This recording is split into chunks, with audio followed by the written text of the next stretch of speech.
Single dad used his military training to save a CEO from kidnappers. She changed his future. He had nothing left to lose. No job, no backup plan, and a 7-year-old daughter who still believed her daddy could do anything.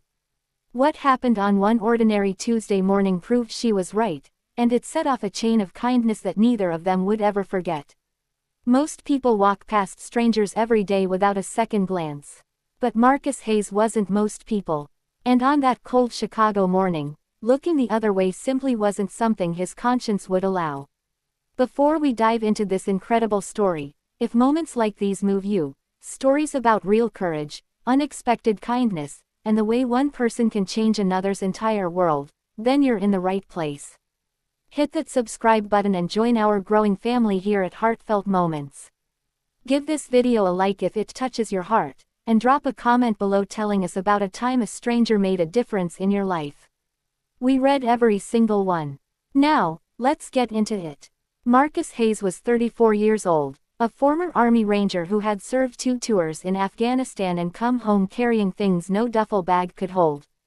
He was disciplined, sharp, and built for pressure. But none of that mattered at the unemployment office, where his application for a security supervisor position had been denied for the 3rd time in 4 months. The rejection letter cited a lack of corporate experience. Marcus folded it up, put it in his jacket pocket, and walked back to his car where his daughter Lily was waiting with a crayon drawing she'd made of the two of them holding hands. "You okay, Daddy?" she asked. "Always, baby girl," he said. And he meant it, even when he didn't feel it. They stopped at a gas station on Michigan Avenue so Marcus could grab Lily a juice box and himself a black coffee. It was 7:42 in the morning.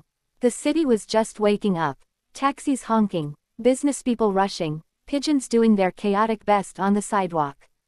Marcus held Lily's hand as they walked back to the car, and that's when he saw it.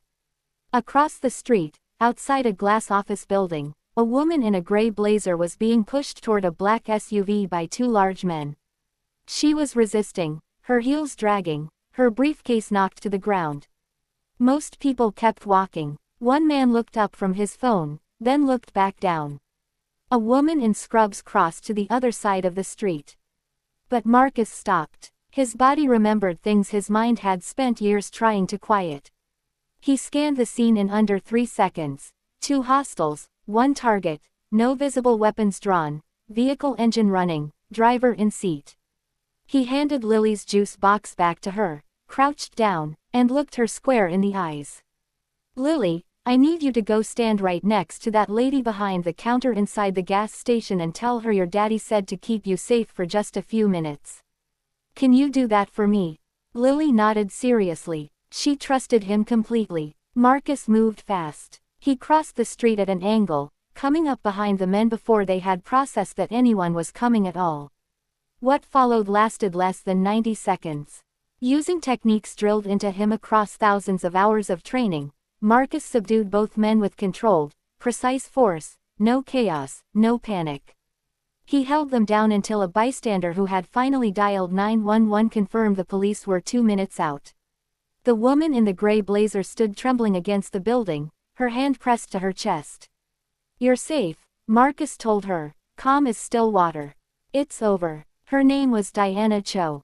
She was the CEO of a mid-sized logistics company based in downtown Chicago, and she had recently gone public about testifying against a former business partner involved in fraud. The men who grabbed her were connected to that case. She had known there were threats. She hadn't known one would come on a Tuesday morning outside her own office. When the police arrived, Marcus gave his statement quietly and completely.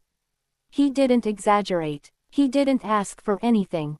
When Diana tried to thank him, he just shook his head and said, "Anyone would have done the same."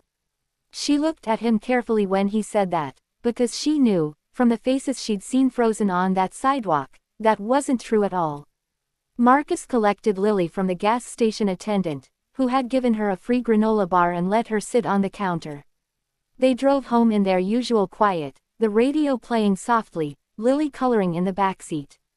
3 days later, Marcus got a phone call from a number he didn't recognize. It was Diana Cho's assistant. Diana wanted to meet. They sat across from each other in her corner office overlooking Lake Michigan, and Diana slid a folder across the table. Inside was a job offer, Director of Corporate Security for her company. Full benefits. A salary that made Marcus blink twice. And at the bottom, a handwritten note in Diana's own script. You saw me when no one else did. I see you now. Marcus started the following Monday. But Diana didn't stop there. She connected him with a nonprofit that helped veterans transition into civilian leadership roles. She spoke at a fundraiser and told his story, with his permission, and donations poured in that funded job placement for 47 other veterans that year alone. Marcus eventually joined the nonprofit's board. He coached, he mentored, he showed up, the same way he always had, just in a different kind of uniform. And Lily, she grew up watching her father prove, every single day, that strength and kindness aren't opposites. They're the same thing wearing different clothes. Marcus Hayes didn't save Diana Cho because he expected a reward. He did it because it was right. And Diana didn't change his life because she owed him a debt. She did it because kindness, when it's real, doesn't keep score. That's the thing about genuine goodness, it moves. It spreads. It finds people in gas station parking lots and unemployment lines and quiet cars with the radio on low, and it reminds them that one moment of courage can rewrite everything. Be the person who crosses the street. You never know whose whole world you're about to change.